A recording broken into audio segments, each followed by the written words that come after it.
Tell me, where do you usually watch my videos? At home, work, or somewhere else? My brother got a BMW when he turned 21. I got a half-wilted bouquet from the grocery store and a Facebook post from my mom that said, HBD, love you. No cake, no dinner, not even a phone call that year. And that wasn't the worst part. The worst part was how casually it all happened. Like forgetting your daughter's birthday was just part of being not into celebrations. Like neglecting me wasn't personal, just policy. My entire life, I was fed the same dry line. We just don't do big birthdays in this family. As if that made it okay. As if I was unreasonable to feel like the walls were closing in every time March rolled around and I pretended I didn't care. But the thing is, we did do big birthdays, just not for me. It took me years to notice it. Maybe because when you grow up in a house where the rules shift depending on who they're applied to, it feels normal. You learn to rationalize, to make excuses. Jason's just younger, maybe it's different. Mom had more time back then. I don't really like parties anyway. But I did like parties. I liked being thought of. I liked the idea of someone baking a cake with my name on it, even if it wasn't perfect. I liked being chosen, even if just for one day. When Jason turned 16, there was a surprise party in our backyard. I remember walking up the driveway from work. I'd started bussing tables at a local diner after school, and hearing the music before I saw the crowd, streamers, lights, a rented karaoke machine. Mom had spent all day making sliders and cupcakes. Dad grilled. There was even a giant hand-painted sign that read, Sweet 16, J. Everyone was there, even people he didn't really know. And nobody had mentioned a word of it to me. When I asked my mom later, trying to sound casual, why we never did anything like that before, she smiled that brittle smile of hers and said, You never liked that kind of thing? Besides, we're just not flashy people, Lynn. You know that. But that wasn't true, was it? Because we were flashy, just selectively. I could list a dozen examples. When Jason graduated college, my dad gave a toast so long it felt like a wedding speech. There was an open bar and a catered dinner in our backyard. When I graduated, we went to Applebee's. They didn't even pick up the check. My mom said something about saving for a new roof. The irony was almost poetic, how they always talked about foundations and structure, but never once considered the emotional ones they were letting rot beneath their own roof. Still, I kept quiet. I wore it like a badge of honor, that quiet suffering. I laughed at the right moments, sent thank you texts, made excuses for them to my friends. Because what was the alternative? To admit that your family just doesn't see you? That you're the afterthought? The reliable one? The she'll understand child who gets asked to babysit but not celebrated? I think I really started unraveling the day Jason got his first car. He was 21, hungover from his birthday weekend. Yes, weekend, plural. And our parents surprised him with a silver BMW. Used, but pristine. I remember standing in the driveway, holding a tray of mimosa glasses my mom asked me to bring out. Jason was barefoot, in a hoodie, wiping sleep from his eyes as my dad handed him the keys and said, Because you deserve something reliable. That line stuck with me. Something reliable. As if the car was a reward for being him, and I was the one expected to be the car. I didn't even get a used bike when I turned 21. And yet, I stayed close. I came home for holidays. I helped when my mom had her knee surgery. I bought gifts, remembered birthdays, even organized Jason's engagement dinner. Because being useful was the only role I was ever allowed to play. You stop asking for what you need when no one seems to notice you're missing it. But something shifted this year. It wasn't a breakdown. It was quieter than that. Less like snapping, more like loosening your grip. I stopped reminding them when my birthday was coming. I didn't drop hints. I didn't mention it in passing. No jokes about being older, no Facebook countdowns, no should we grab dinner that week texts. I wanted to see what would happen. I wanted to know, if I went totally silent, would they even remember? What happened next didn't surprise me. Not really. The day came and went. Jason posted a picture of his daughter at soccer practice. My mom shared a recipe for gluten-free banana bread. My dad liked a photo of someone's boat. Not a call, not a text, not even a lazy happy birthday in the group chat. But the thing is, this time I didn't cry. I didn't sit in the dark and wonder what was wrong with me. I didn't pour a glass of wine and spiral down old memories. Because this time, I had a plan. Weeks before, I'd booked a 5-star villa in Santa Barbara under a different name. Ocean view, private chef, heated pool, just me, a suitcase of books, and silence. I didn't tell a soul, and the best part? I didn't feel guilty about it. They always said we don't do big birthdays. Fine. I decided I'd stop doing explanations, let them wonder, let them sit in the silence they created. Because this year, the only person who needed to show up for me was me. And I did, with style.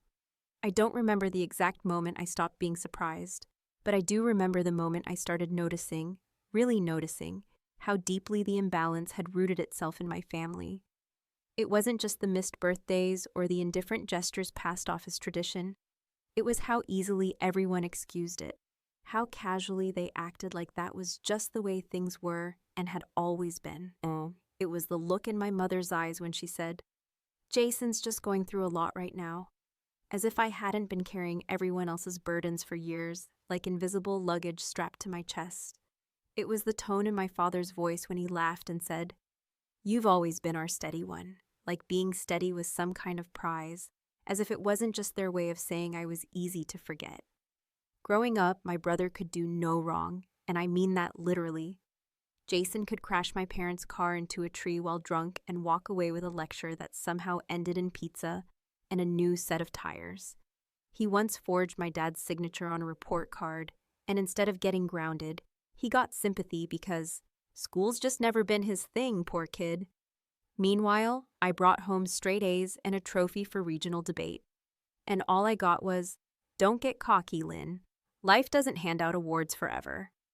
And I nodded, smiled, even clapped for him when he managed to pass a class or show up to dinner without being high. I told myself I was being supportive, that I was the bigger person. But the truth is, I'd learned early that if I didn't applaud him, no one would. And somehow, that would be my fault too. By the time we were adults, the pattern wasn't just old, it was fossilized.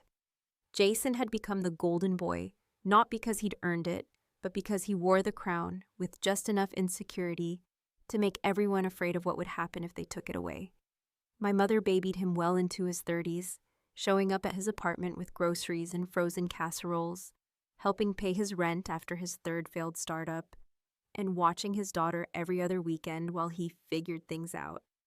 And when I asked for a little help when I moved to a new city and needed someone to watch my cat while I unpacked, my mom said, "You've always been so independent, Lynn. I just assumed you'd have it handled." Handled. That word, like a knife, dull but still sharp enough to wound. I'd handled everything, every disappointment, every lonely holiday, every time someone forgot to ask how I was doing because Jason was having another crisis. I handled birthdays with silence, skipped celebrations with forced grace, handled being the helper, the organizer, the one who remembered to send cards and order flowers and show up even when no one else did. I was the one who took time off to sit with my dad during his chemo appointments. Jason, of course, was too emotional to go, but he posted about it on Facebook, so everyone saw what a devoted son he was. The older I got, the more I realized I had been cast into a role I never auditioned for. The caretaker, the background support, the person who made it all work while everyone else got to fall apart in dramatic, Instagrammable ways. I don't know if my family meant to do it, but intentions don't matter much when the outcome is this lopsided. I started to pull back, slowly at first. I missed one Thanksgiving, claimed work obligations. Then a Christmas, saying flights were too expensive. Nobody fought it. Nobody said, "We miss you," or asked if I was okay. They just filled the space with Jason's chaos and moved on like I was never there. So when this year came around, and I decided to ghost them entirely for my birthday, it wasn't a snap decision. It was a conclusion. Like the last line of a book you've reread so many times, You can quote it in your sleep. It wasn't meant to be a punishment. It wasn't some dramatic attempt to get their attention or make them feel bad. It was just the only way I knew how to reclaim something they never let me have: space. I booked the villa months in advance under my middle name, just in case anyone happened to be nosy or suspicious. I made sure it had everything I'd never had: a chef who cooked breakfast while I drank coffee on a private terrace, a giant tub that looked out over the water, a place where nobody could find me unless I wanted to be found. And then I turned off every notification, unplugged every string connecting me to them, and let the silence speak for me. What happened next didn't surprise me, but it still hurt in that dull, familiar way, like pressing on a bruise you know won't heal if you keep touching it. The day of my birthday came, and nothing. No call, no message, not even a damn meme. My family group chat had 3 new messages. One from Jason about his daughter's soccer schedule, one from my mom reminding him about a dentist appointment, and one from my dad about some new barbecue recipe he wanted to try. My name, not mentioned. Not even once. I didn't cry, I didn't rage, I didn't spiral.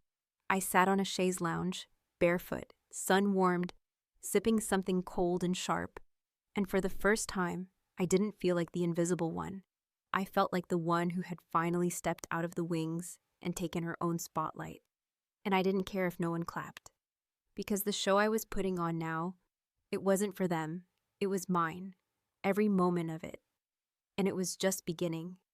The sun had only just started to melt across the surface of the ocean when I stepped out onto the balcony of the villa, barefoot, wrapped in a linen robe that felt like butter against my skin, holding a glass of sparkling wine that tasted like the opposite of bitterness, like something you'd sip to toast beginnings instead of drowning endings.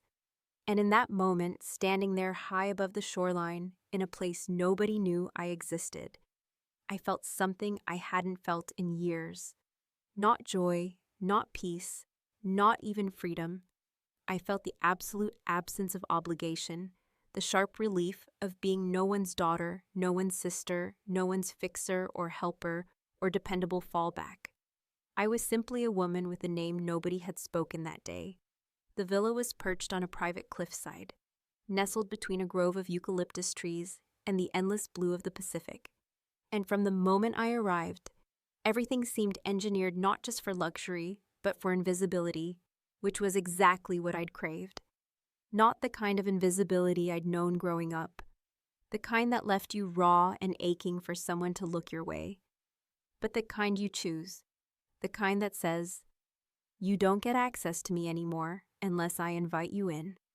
The place came with a private chef who introduced himself as Marcus, and immediately won me over when he asked not what I liked to eat, but how I liked to feel while I was eating, a question nobody had ever asked me in my entire life, and one that, for a second, made my throat tighten with something that might have been emotion if I hadn't buried all that long ago under layers of practiced indifference. I told him I liked food that didn't apologize for taking up space, and he grinned and said, "Then we'll start with lamb," like it was the most obvious thing in the world. I'd brought books I wasn't planning to read, dresses I wasn't planning to wear, and an old photo of me at 10 years old, blowing out candles on a sheet cake in a dimly lit kitchen while Jason sat beside me, holding a gift that wasn't even his, and smiling wider than I was. A photo that, in hindsight, had always bothered me, but only now made sense. I was there, it was my moment, but he was the one glowing. I slipped the photo into the nightstand drawer without ceremony, deciding it would stay there when I left. By late afternoon, I'd posted a single photo on social media: a stemmed glass perched on the marble balcony rail, ocean behind it, the caption reading only, "Exactly where I'm supposed to be." I didn't tag a location, I didn't include a face, I didn't say it was my birthday, but I knew someone would see it. Maybe my cousin Cheryl, who always had one foot in the gossip stream, maybe my old roommate from college, the one who once asked me why I still went home when I clearly hated it. Either way, I wasn't hiding, but I wasn't inviting either. I was offering a riddle, a breadcrumb trail that led exactly nowhere, unless you were willing to ask the right questions. And I knew nobody in my family ever would. Sure enough, by evening, the first crack formed. My mother sent a message in the family group chat. Did anyone hear from Lynn today? Isn't it her birthday? No one responded for almost 2 hours. Then Jason replied with an effortless shrug of a text. Oh crap, I totally forgot. Been slammed. We'll call her tomorrow. Slammed. He was always slammed. As if being an adult was a burden he bore heavier than the rest of us, as if the whole world should pause in sympathy, while he fumbled through life expecting applause for basic survival. I didn't answer.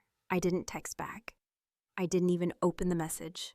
I poured another glass of wine, walked barefoot through the villa, and took a bath in the oversized tub, while Marcus played Miles Davis on the speakers and left a slice of almond cake by the bed, a cake I hadn't asked for, but which somehow arrived exactly when I needed it, as if the universe itself had decided that this year I deserved sweetness without having to ask. Later that night, while the sky deepened into that indigo shade you only ever see by the ocean, my phone lit up again. A private message, this time from Jason's wife, Andrea, who rarely spoke to me unless it was about logistics or holiday potlucks, and even then, always in a tone like she was doing me a favor by including me at all. Her message was short, but it stopped me cold. It said, "This is badass. I wish I had your balls." I stared at that message for a long time, rereading it again and again, not because it surprised me, but because it didn't. Andrea had been trapped for years in the same cycle I had escaped. The expectation to show up, make things work, keep the peace, smile while everyone else took up all the oxygen. She wasn't giving me approval. She was mourning her own silence, and I knew better than to reply. I simply double-tapped the message and moved on, the way you do when someone hands you their pain, but not their plan. There was a moment just before bed where I caught my reflection in the mirror. Damp hair, soft eyes, the faint lines on my face, telling the story of a woman who had waited too long to claim her space. And I felt no sadness. I felt nothing but clarity, sharp and pure. I wasn't here to teach anyone a lesson. I wasn't punishing them. I wasn't playing games. I was just done waiting for them to catch up to the idea that I mattered, that I always had. And the thing that struck me most, the thought that stayed with me as I slipped between the sheets of a bed that smelled like jasmine and ocean air, was that maybe the villa wasn't the real gift I gave myself. Maybe the wine, the sunsets, the chef-cooked meals, all of it, was just garnish. Maybe the real gift was the silence. The kind of silence that doesn't beg to be filled. The kind that says finally and irrevocably, I don't owe you anything. And that kind of silence, that's something they'll be hearing for a long, long time. The sun was already high in the sky when I peeled back the curtains the next morning, casting long stripes of light across the polished wood floor, the kind of golden morning that makes everything feel like it belongs to you, even the silence, especially the silence. And as I stood there barefoot in the kitchen while Marcus plated up something with figs and smoked bacon that smelled like comfort and rebellion had made a baby together, I realized something strange. I wasn't thinking about whether they missed me. I was wondering how long it would take them to realize I wasn't playing anymore. And that thought, instead of making me anxious or sad or even triumphant, made me feel rooted. Like for the first time in my life, I had chosen stillness, and it had chosen me back. The messages began to trickle in sometime after noon, cautious little pings that tried to dress themselves up as casual, as if they were just checking in, as if the timing wasn't obvious, as if I hadn't been playing ghost long enough for even my mother to notice the shape I left behind. When I finally stopped filling the role they'd written for me, the group chat buzzed again. My dad, this time, with a single sentence. Lynn, call your mother, she's worried. No exclamation mark, no warmth, just that cold paternal bark that always tried to pass for care. I didn't even read it twice. Then Jason followed with a photo, a blurry throwback of us as kids. Him with his arm around me, both of us in matching 4th of July t-shirts, squinting at the sun like we didn't know what kind of future we were growing into. The caption was short, vague, designed for public performance. Happy birthday to the best sister anyone could ask for. He posted it publicly, of course, tagging me in a story he knew I wouldn't share, as if a digital gesture could retroactively erase decades of being treated like the backup character in a play where he always got the spotlight. And maybe the most infuriating part wasn't that he did it. It was that people believed it. Comments started rolling in from people I hadn't heard from in years. "You two were always so close. Such a sweet post, Jason. Hope she's having a great one." I sat on the lounge chair beside the infinity pool, my feet dangling in the water, watching those hearts and clapping hand emojis light up like confetti on a lie. And for the first time, I didn't want to scream. I didn't want to call anyone out. I just wanted to keep pulling away to see how far I could go before someone actually asked why. I thought about my 40th birthday, not a milestone, not in my family anyway, but it still hurt how little they'd acknowledged it. I had tried to organize something, a small dinner maybe, a backyard barbecue, nothing extravagant, but my mother said they had already committed to Jason's daughter's recital, and maybe I could reschedule for another weekend. And I had. I had rescheduled my own birthday so they wouldn't have to feel inconvenienced, and they hadn't even made it up to me. There'd been no cake, no card, no apology, just another quiet dinner where I paid the check and everyone thanked me like I was the host of my own forgettable life. And now, suddenly, my absence was a problem. Now my birthday mattered, not because they cared, but because it exposed something uncomfortable in them, something they didn't want to look at too closely. I hadn't made a scene. I hadn't posted angry statuses or called anyone out. I had simply removed myself. And the vacuum left behind was loud enough to make them squirm. I could see it happening, the shift, the recalculations. My mother, who was always the master of unspoken rules, was now texting my aunt to check in with me. Jason was trying to look like the doting brother in front of his curated audience. My father, predictably, had gone straight to discipline, using his concern as a shield, against the fact that he'd never really been available emotionally unless it was convenient for him. But the truth was, I wasn't punishing anyone. I wasn't sitting in the villa waiting for an apology or hoping someone would beg me to come home. I had already made the decision, long before the plane tickets were booked, or the bag was packed, or the champagne was chilled. I had decided I didn't want to live another year asking people to care about me the way I had spent my life caring about them. That's not a tantrum. It's clarity. It's the cleanest kind of revenge. Quiet, consistent, and entirely for myself. Still, I'd be lying if I said I felt nothing when the phone lit up again that evening and I saw Jason's name on the screen. For a moment, just one thin, fragile beat, I considered answering, just to see what version of sincerity he would try to serve this time. But then I saw the message instead. Not a voice call, just text. And it was short, strangely sober, almost like he knew the game had shifted. It read, "I know why you're doing this." That sentence hung in the air like the sharp smell of ozone before a storm. Not accusatory, not apologetic, but charged with something I hadn't heard from him in years, awareness. And it unsettled me more than anything else that day. Because if he really did know, then that meant he had always known.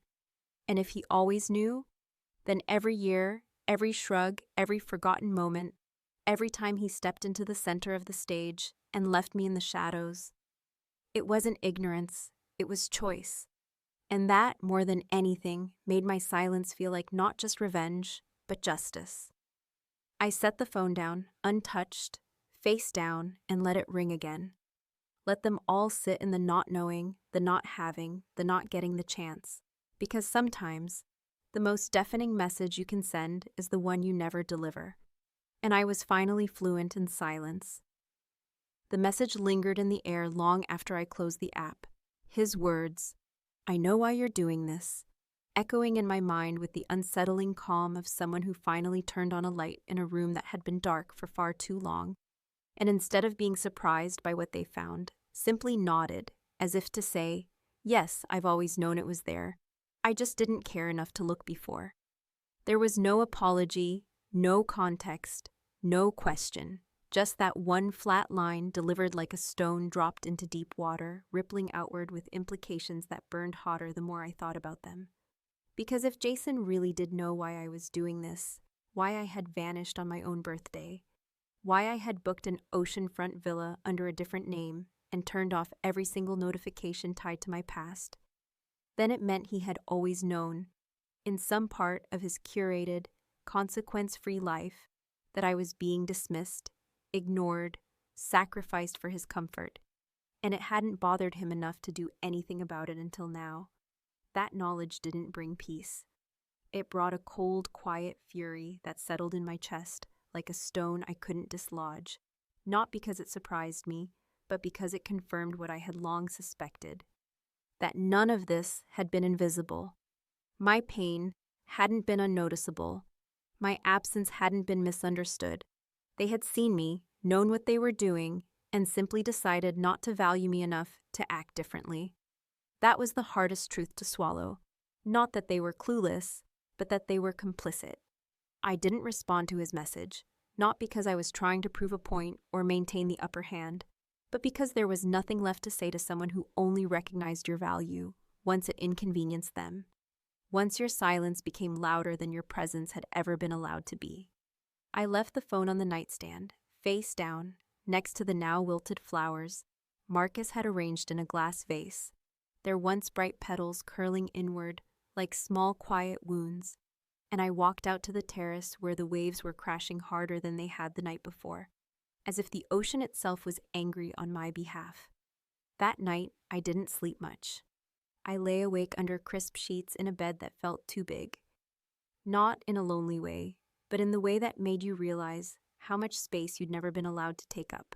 I thought about every year I'd swallowed my hurt, every holiday where I played the good daughter while Jason stumbled in late and got all the attention, every birthday I told myself didn't matter, every time I made myself small so someone else could shine. And I decided, sometime just before dawn, that I was done, not just with the birthdays, or the dinners, or the group chats filled with performative concern, but with the entire contract I'd never signed but always upheld. The unspoken agreement that said, you will be the one who adjusts, who understands, who doesn't ask for much. The villa, of course, had to be checked out of by noon, but I didn't pack until 10. I moved slowly, deliberately, folding each item with the kind of care I never gave myself when rushing home to them, to their plans, to their needs. Before I left, I stood in the center of the room and took one last look around. The high ceilings, the curved arches, the sea breeze drifting in through open doors. And I knew I had to leave something behind. Not for them, not for anyone else, but as a marker for myself, a reminder that I had once stepped out of my old life and tasted what it felt like to be fully in charge of my own joy. I took the framed photo I'd tucked into the drawer on the first night, the one of me and Jason as kids, and placed it face down under the bed, not as a dramatic gesture, but as a quiet burial. That girl in the photo deserved to be let go of, not because she was weak, but because she had done enough. When I got back to the city, I didn't go to my parents' house, didn't stop by Jason's, didn't call anyone or make the rounds. I took a cab to my apartment, walked inside, dropped my suitcase by the door, and sat down at my desk where the light hit just right in the early evening. And I printed out the photo I'd posted from the villa, the one with the champagne glass and the sea in the background, and slid it into a simple frame. Not to show off, not to decorate, just to remind myself, in case I ever started doubting again, that I had it in me all along to choose myself first. A week passed, then 2. The messages slowed down, then stopped entirely. My mother called once and left a voicemail that sounded forced, full of nervous laughter and a suggestion that we do dinner whenever you're free. Jason sent one more text, a vague, "Hope you're okay." That felt more like checking a box than opening a door. I didn't respond to either, not because I wanted to burn the bridge, but because I wasn't sure I ever wanted to cross it again. Maybe that's the real dilemma. Not whether they're sorry or whether they'll change, or even whether they miss me. It's whether I'm willing to go back to being the person who waited for their love to look like love instead of obligation dressed in sentiment. Because the truth is, once you've tasted the peace of not being responsible for other people's comfort, it's hard to go back to being the one who makes excuses for their silence. And maybe, just maybe, this wasn't an ending at all, but the beginning of a life where I didn't have to keep proving I was worthy of the kind of care I so freely gave. Will they come around? Will Jason try harder? Will my mother understand what she lost? I don't know. And honestly, I'm not sure I need to, because I finally understand that there's more power in walking away quietly than in staying loud just to be heard. And that might be the most dangerous kind of revenge, not one that hurts them, but one that heals me.